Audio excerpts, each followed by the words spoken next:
ఒక cult cinema fan cult cinema తీసి block buster కొట్టి ఇప్పుడు ఆంధ్ర కింగ్ తాలూకా గురించి మాట్లాడడానికి ఇక్కడ విచ్చేశారు. మా ఎస్కెన్ గారికి హార్టియెస్ట్ వెల్కమ్.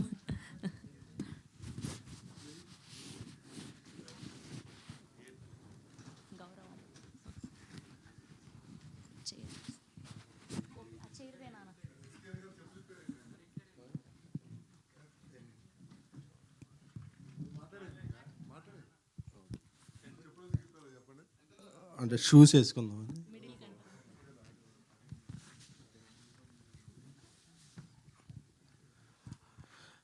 యూజువల్గా ఏదన్నా ఫంక్షన్కి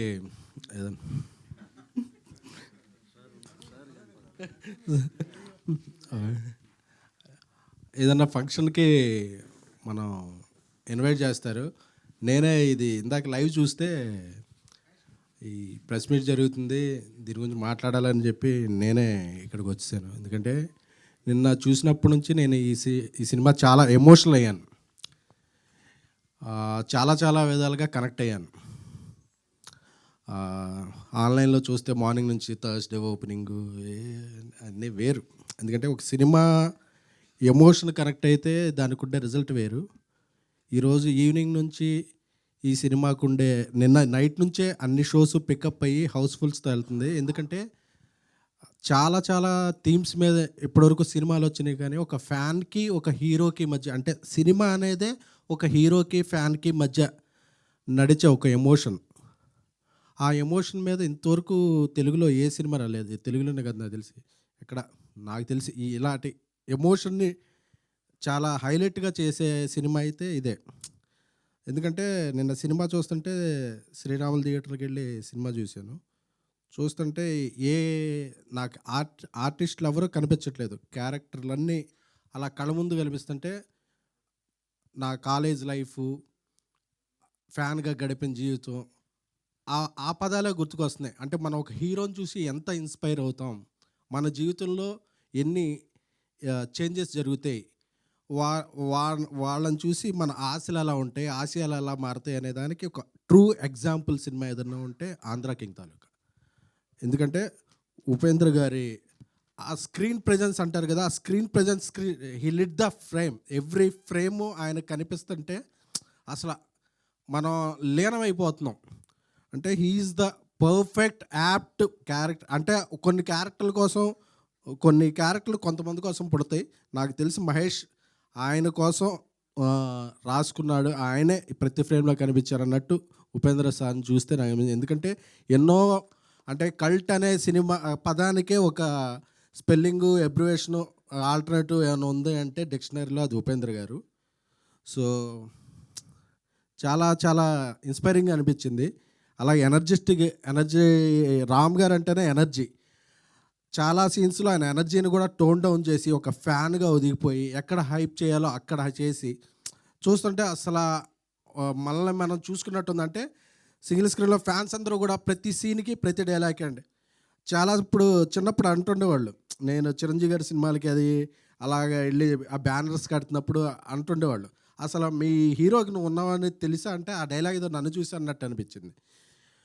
అప్పుడు చాలామంది అంటుండేవాడు, నీకేమన్నా మీ హీరో కూడు పెడతాడా గుడ్డ పెడతాడా అంటే, నాకు కూడు గుడ్డ కన్నా కూడా జీవితంలో ముందుకెళ్ళాలనే ఒక డ్రైవింగ్ ఫోర్స్ ఉంటుంది కదా, అదే హీరోలు.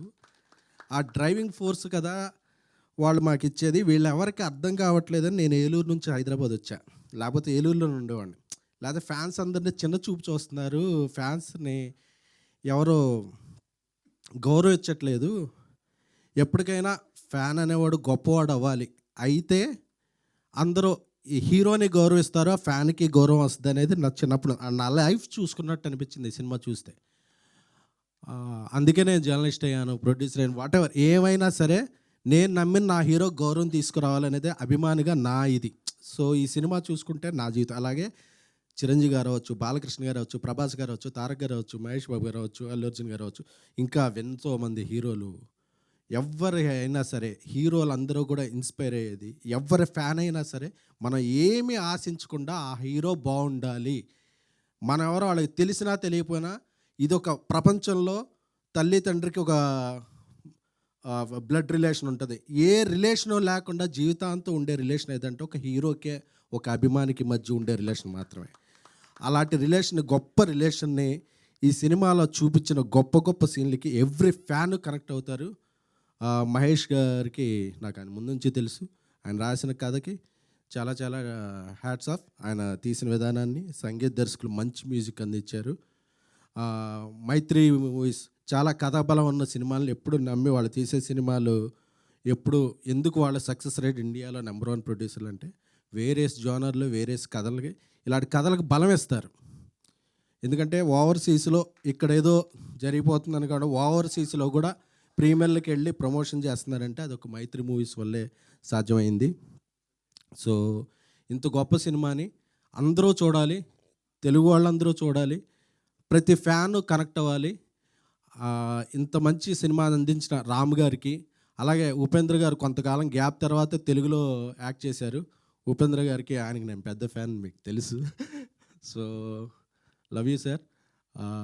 ఈ సినిమా ఇంకా ఇంకా కలెక్షన్లో ప్రతి షోకి పెరిగి అందరి ఫ్యాన్స్ అభినందనలతో, ఆశీస్సులతో ఈ సినిమా పెద్ద విజయం సాధించి అభిమానులకి, ఇలాంటి అభిమానులు ఉన్న హీరోలకి అందరికీ పేరు తెచ్చి ఈ ఒక ల్యాండ్ మార్క్ అవ్వాలని కోరుకుంటున్నాను.